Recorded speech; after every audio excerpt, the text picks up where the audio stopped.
დაინახეთ, ბაჟეც არის და ბაჟეც. აბა დაინახეთ როგორია. ვისაც გინდათ აი ესეთი უგემრიელესი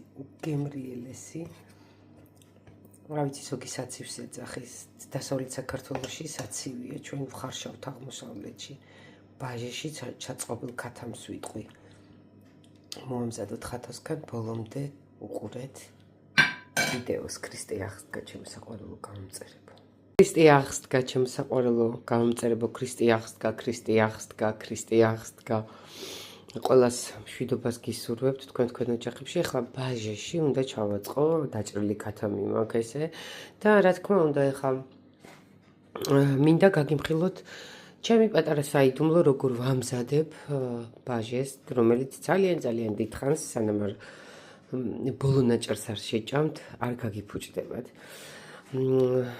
ძალიან მიხარია, როდესაც დამწყები დიასახლისები მწერთ და მეუბნებით, რომ ყველაფერი გამოგდით, რასაც ჩემი რეცეპტით ამზადებთ და გამოცდილ დიასახლისებს ყველას მოგესალმებით აქედან და მე მიხარია, რომ გავიადვილეთ ქალბატონებმა ადრე ვატარებდით 3-ჯერ, 4-ჯერ, რას არ ვაკეთებდით, ჩემი საცერშიც კი ხეხავდა ხოლმე ბაჟეს და ეხლა რა მარტივია, როდესაც ესე ბლენდერი გვაქვს და ეხლა მინდა აქ არის 370 გრამი ნიგოზი, მეტი ერთ დიდ ქათამს არ დასჭირდება ნამდვილად და აქ ტრადიციულად ჩამეყარა ეხლა რაც მინდოდა მეჩვენებინა, აქ ტრადიციულად მაქვს ყველა ის უნელები, აქ არის მეგრული აჯიკა, ჩემს სამეგრელოს მშრალი მეგრული აჯიკა, რომელსაც ფორჩუმში ვყიდულობ ხოლმე ჩარხის წყალზე. ძალიან მაგარი მეგრული აჯიკა, 4 კვილი პატარა ნიორი დამჭირდება, ზაფრანა რა თქმა უნდა, უცხოს უნელი, ქინძი და აი აქ ნახეთ, ახლა დამეყარა. ეს არის აი ძალიან ცოტა, აი თითქმის აი წარმოიდგინეთ, აი ამდენიც არ იყო, აი ძალიან ცოტა მიხაკი. ძალიან უხდება, საცივსაც უხდება, მაგრამ ბაჟესაც უხდება. ეხლა ამას ესე ყველაფერს ჩავყრი. რა თქმა უნდა მარილს დავამატებ. მარილი დავამატოთ ჯერ ამდენი და მე რა თქმა უნდა დავაგემოვნებ და ისე ჩავდებ ქათამს. და აი ჩემი საიდუმლო თქო, აი რაც არაფუჭებს ბაჟეს რა არის ყოველთვის ვაკეთებ აი ესე ადუღებულ ქაფქაფა წყალს ვასხამ.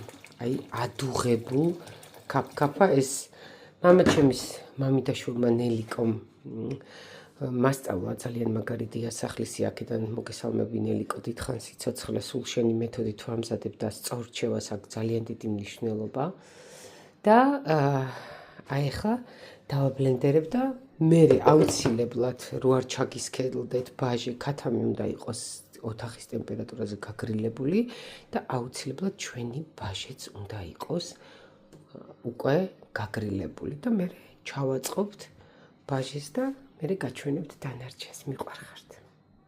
აი ნახეთ, რამდენი უნდა გვეწვალა, რომ აი ასეთი გაფითქინებული ბაჟე მიგვეღო.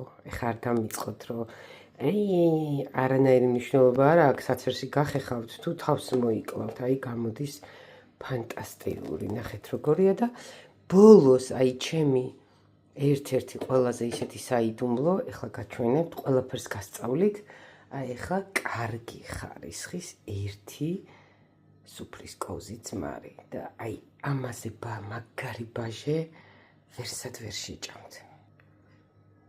ჩავამატებ ძმარს, შეიძლება მეტიც დაჭირდეს, მარილზე გავსინჯავ და აი რო გაგრილდება უკვე, უნდა გაგრილდეს, აი ახლა ქაფქაფაა.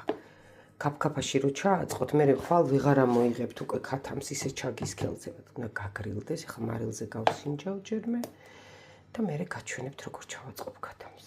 კარგად გაცივდა ჩვენი ბაჟე, ნახეთ როგორი ფერია და რა ლამაზია, აუცილებლად კარგად უნდა იყოს გაცივებული და ეხლა აი ჩავაწყობ აი ესეთ ლამაზად დაჭრილ ნაჭრებს.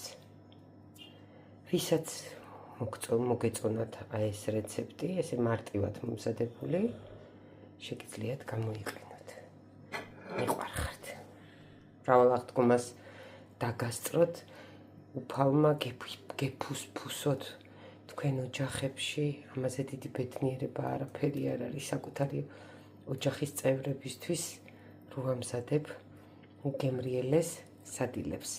აბა თქვენ იცით, მრავალ აღდგომას დაესწარით, ხათოსთან და სანდროსთან ერთად მიყვარხართ.